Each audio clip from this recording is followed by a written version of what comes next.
네, 코로나 시국에도 아주 많은 분들이 논문은 계속 쓰고 계신 것 같아요. 그래서 논문은 논문은 코로나를 이긴다. 뭐 지금 이런 상황이 아닐까 싶습니다. 아니나 다를까 지금 오늘 날짜가 이제 뭐 4월 4일인데요. 이제 4월에 들어서면서 아무래도 뭐 정식적으로 오프라인 개강은 하지 않았다 치더라도 뭐 대부분 지금 뭐 온라인 개강을 하고 있는 상황인데, 오프라인 개강은 하지 않았다 치더라도 그래도 온라인으로라도 지도 교수님이 일단 논문 지도는 들어가신 상황이죠, 대부분. 자, 그렇기 때문에 지금 요번에 이제 논문을 준비하셔야 될 분들은 이 코로나에도 불구하고 상당히 심한 논문에 대한 압박감을 느끼고 있는 것이 사실입니다. 자, 그래서 많은 교수님들이 이제 자기 자신의 지도 학생들에 대해서 논문 지도가 이렇게 들어가고 있는데, 뭐 예나 지금이나 뭐 크게 변한 건 없는 것 같아요.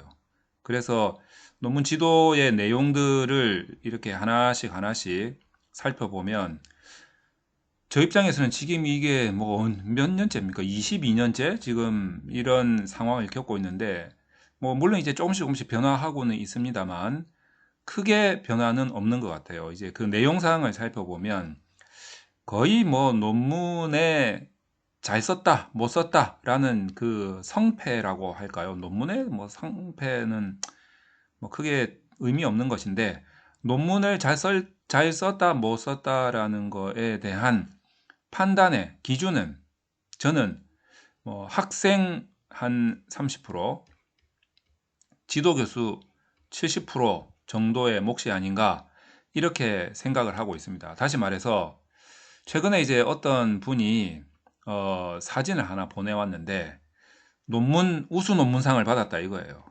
우수 논문상을 받았다라고 하는데, 저는 물론 이제 그 학생의 공을 한 30% 보고 한 70%의 공을 지도교수의 공으로 보고 있습니다. 물론 이것도 이제 케이스 바이 케이스인데, 예를 들어서 제가 논문을 딱 봤을 때 이건 이제 오로지 제 생각이니까 너무 일반화 시키기는 좀 성급한 부분이 좀 있습니다만은, 제가 논문을 그래도 상당히 많이 보는 편에 속하기 때문에 이런 말씀을 드릴 수 있다고 생각이 드는데, 어떤 논문을 딱 봤어요. 어떤 논문을 하나 이렇게 생긴 논문을 하나 딱 봤는데 너무 잘 쓴 거라. 이 논문이 진짜 보니까 막 너무 기가 막히게 잘 썼어요. 자, 그랬을 때 논문을 맨날 보는 이제 저 같은 사람이 판단하기에는, 야, 이 학생 어마어마한 내공을 가진 학생이었구나 이렇게 생각하기보다는, 야, 이 학생은 정말 좋겠다. 지도 교수님이 얼마나 지도를 잘해줬으면 논문이 이렇게 좋은 논문이 나올 수 있을까? 이런 생각이 든단 말이죠.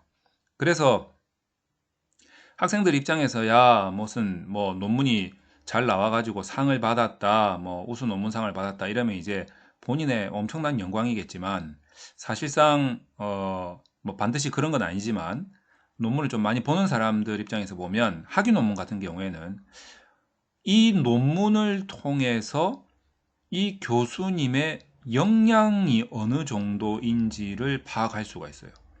하물며 이런 교수님들을 많이 보유한 이 학교의 정체는 도대체 뭐냐? 이 학교 좋은 학교구나. 다시 말해서 이 학교의 레벨까지도 어, 간접적으로 어느 정도 파악할 수 있다. 이런 생각이 든다라는 거죠. 그래서 저희 연구소에 오시는 분들한테 제가 가끔 가다가 이런 말씀을 해드리는데, 제가 생각하는 학교의 레벨은 따로 있어요.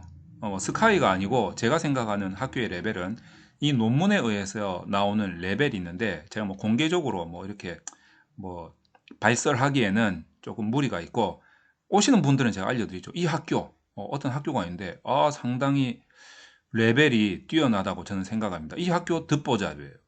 듣보잡인데 굉장히 레벨이 우수하다. 제가 이렇게 과감하게 칭찬하는 학교가 몇 군데가 있습니다. 그 학교는 제가 가보지도 않고 학교에 아는 사람도 없어요. 그 학교에서 나오는 오로지 논문만 보고 그런 나름대로의 성급한 판단을 하기도 합니다. 자, 그 정도로 이 논문에 대해서 지도 교수의 역할이 정말 중요하다. 이 지도교수가 어떠한 역량을 가지고 있는가에 따라서 논문의 질이 달라지고 학교의 레벨이 달라집니다. 그렇기 때문에 논문 지도를 잘할 수 있는 교수를 가지고 있는, 맨파워로 가지고 있는 그런 학교가 상당히 성공할 가능성이 높다. 이렇게 설명을 드릴 수가 있겠죠. 자, 그런 측면에서 보면 요즘에 논문 지도가 한참 이제 살살 불이 지펴지고 있습니다. 그래서 이제 많은 학생들이 저희 연구소에 문의도 주시고 또는 상담 요청도 하시고 또 오셔가지고 컨설팅도 한단 말이죠. 그래, 가끔 이렇게 보다 보면 참 이렇게 가슴이 답답해지는 이런 경우들이 있어요. 자, 이런 경우들은 저는 거의 대부분은 지도 교수님 때문이에요. 뭐 저는 이제 이 지도 교수님 만난 적이 없죠. 근데 이 학생을 통해서 이제 이 지도 교수님들을 알게 된단 말이죠. 자, 그랬을 때 이 학생들은 뭐 당연히 논문 잘 쓰는 사람 없죠. 기본 전제로 깔고 가야 돼요. 학생 이꼬르 이꼬르 논문을 못 쓴다. 이런 전제를 깔고 들어가야죠. 그러니까 학교 온 거 아니에요? 그래서 이제 뭐 이 학생이 학교 오기 전에 논문 쓸 뭐 기회가 있었겠어요? 논문 쓸 일이 없지. 근데 학교 왔으니까 이제 논문 쓰기 시작한 거죠. 그러면 이제 나름대로 이제 지도 교수가 지도에 들어가면 이 사람들은 나름대로 이제 뭐 사회적으로 인정한 전문가 아닙니까? 그럼 이제 이 사람들이 어떻게 지도를 하느냐에 따라서 이제 학생의 논문 쓰는 역량이 이렇게 높아져야 되는데 이제 이 학생들이 와가지고 내가 지도 교수님한테 이런 지도를 받고 있는데 하면 그런 내용을 들어보면요. 물론 이제 이게 뭐 저 혼자만의 생각일 수는 있을지 모르겠으나 이거를 이제 업으로 하고 있는 제 입장에서는 답답한 경우가 많습니다. 여러 가지 경우가 있어요. 제가 유튜브 채널에서도 여러 가지 경우를 소개를 해드렸어요. 그 뭐 오늘 같은 경우에도 아침부터 전화가 바리바리 한 건 오는데 그 내용이 어떤 거냐면 어, 논문을 이렇게 좀 많이 접하는 사람들은 누구나 아는 누구나 아는 그런 어떤 이제 기법이 있어요. 뭐 분석의 기법이 있는데 이거는 사실 뭐 되게 어려운 수학 공식도 아니에요. 그냥 뭐 간단한 기법인데 요거를 이제 교수님이 딱 보면 알잖아요. 딱 보면 비디오지. 교수님 몰라. 이게 뭔지를 몰라. 그러니까 이제 이 교수님 뭐라고 하냐면 내가 솔직히 모른다. 그러니까 잘 아는 분한테 이 부분은 좀 자문을 받아라. 이렇게 하면 참 좋을 텐데 기어이 이 교수님은 아는 척을 하는 거예요. 그래 놓고 이제 하시는 말씀이 누구나 이런 말 많이 들어보셨을 거예요. 누구나 알 수 있도록 자, 이거에 대해서 내용을 적어라. 논문에다가 누구나 알 수 있도록 심지어는 유치원생도 알 수 있도록 자세하게 적어라. 저는 이거는 그냥 제 생각인데 이건 아니라고 봐요. 논문을 누가 유치원생들이 뭐 때문에 논문을 봅니까? 예? 아니 이 전공자 아니고서야 이 논문을 뭐가 재밌다고 돌려보기를 하겠습니까? 무슨 재밌는 잡지도 아니고 소설도 아니고 누구나 안 읽어요. 누구나 안 읽고 이거를 전공하는 사람들, 이거를 연구하는 사람들만 읽는다는 거죠. 이 사람들끼리 교신하는 거예요, 교신. 근데 뭐가 누구나 다 알 수 있도록 적어라. 무슨 참고서 만드냐 이거예요. 교과서 만드냐 이거죠. 그래서 이런 이야기들을 정말 교수님들이 많이 하세요. 이게 뭡니까? 누구나 알 수 있도록 네가 적어 주신다면 내가 그거를 가지고 공부 좀 해보자. 이거 아니겠습니까? 아니 내가 구글이나 이런 거 찾기가 귀찮으니까 네가 좀 적어와라. 이거 아니겠어요? 본인이 그거 가지고 보고 남몰래 공부를 좀 읽어보고 해서 본인이 이해하겠다는 뜻 아닙니까?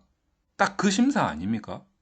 그래서 저는 이런 내용으로 지도를 해주신다는 게 저는 조금 기본적인 이 기법에 대해서 설명은 다 들어가요. 그러니까 본인이 그걸 읽어보고도 이해가 안 되는 거지. 그러니까 더 쉽게 적어와라 이거 아닙니까 지금. 그래서 이런 지도는 지도 교수님이 이렇게 말씀하시면은 곤란하지 않겠나라고 하는 제 개인적인 생각을 한번 피력해 봅니다. 물론 아니다. 논문에는 백과사전처럼 용어 하나하나 다 유치원생도 다 알 수 있도록 적어야 된다라고 한 교수님들, 뭐 교수님 연합회에서 저한테 성명을 내면 제가 그냥 고개 딱 숙일게요. 근데 저는 아무리 생각해도 그건 아닌 것 같다는 생각이 들어서 이런 말씀을 한번 드려봅니다. 어디 뭐 비단 사례가 이것뿐이겠습니까? 이런 경우 많아요. 교수님들이 이제 저는 좀 요즘 시대가 또 시대이니만큼 뭐 교수님이라고 해서 옛날에 우리가 저 가 쓰고 다닐 때, 예? 그럴 때나 구한말이나 이럴 때나 이제 저 구한말에는 교수님이 없었죠. 뭐 저 언제입니까? 저 공화당 시절 때나, 예? 그때나 교수님들은 사회적으로 상당히 지식인들이고 교수라는 박사라는 타이틀만 있어도 거의 뭐 온 동네 다 걸쳐서 한 명 정도 나올까 말까 한 뭐 그런 시대에나 교수님들이 정말 똑똑하신 분이고 이렇게 생각을 했지. 요즘에는요, 그렇게 생각 안 해요. 그러니까 이제 교수님들도 사람 아닙니까? 그러니까 교수님들도 내가 모르는 거는 모른다. 모를 수도 있죠, 사람인데. 그러면 이 부분만큼은 나보다 더 잘하는 사람한테 찾아가라. 원래 연구라는 것은 연구자가 굉장히 적극적으로 문제를 풀어나가는 과정이다. 그런 적극적인 일련의 과정이다라는 거를 이제 학생한테 좀 지도를 해주시면서 학생의 논문이 보다 더 완성도에 가깝게 그렇게 길을 터주시는 게 지도 교수님의 역량이 아닌가라는 생각이 듭니다. 무조건 내가 다 아니까, 내가 하는 게 무조건 맞으니까 이렇게 무조건 해. 물론 학위 논문에 있어서는 학위 논문의 심사 과정은 이게 뭐 학술적 가치라기보다는 행정 업무의 행정 업무 아닙니까? 행업 아닙니까? 행업이기 때문에 그냥 뭐 통과 기준만 뭐 맞추면 되는 거고 그 통과 기준은 지도 교수님이 정한다. 뭐 누구나 다 알고 있어요. 그러나 최소한의 이제 이 학생의 역량을 높여주기 위해서는 방향을 좀 잡아주고 길을 좀 터주시는 게 지도 교수님들의 역량이 아닐까라는 생각을 이 코로나 시국에서 제가 이 아침부터 한번 강의를 만들어서 4월 4일 아침부터 오늘 무슨 날인 줄 아십니까? 오늘 우리 둘째 생일이에요. 그 아침에 미역국을 먹고 왔습니다. 그래서 이런 시점을 맞이해서 지도 교수님들께 학생의 역량을 높이기 위한 지도 교수님들의 마음의 태도의 변화가 좀 필요하지 않나. 이러다가 교수님들한테 몰매 맞는 거 아닌가 모르겠네. 이거 올려야 되나 이거? 이 강의 올렸다가 나중에 댓글에 막 완전히 막 그냥 뭐 악성 댓글 달리고 이러는 거 아닌가 모르겠네. 자, 어쨌든 한번 올려봅니다. 올리면 또 좋아할지 싫어할지는 모르겠는데 이게 먹혀야 될 텐데 지도 교수님들이 그래 네 말이 맞다. 맞다. 틀린 말은 아니다. 이렇게 하면 참 좋을 텐데. 하여튼 뭐 그런 심정에서 한번 올려봅니다.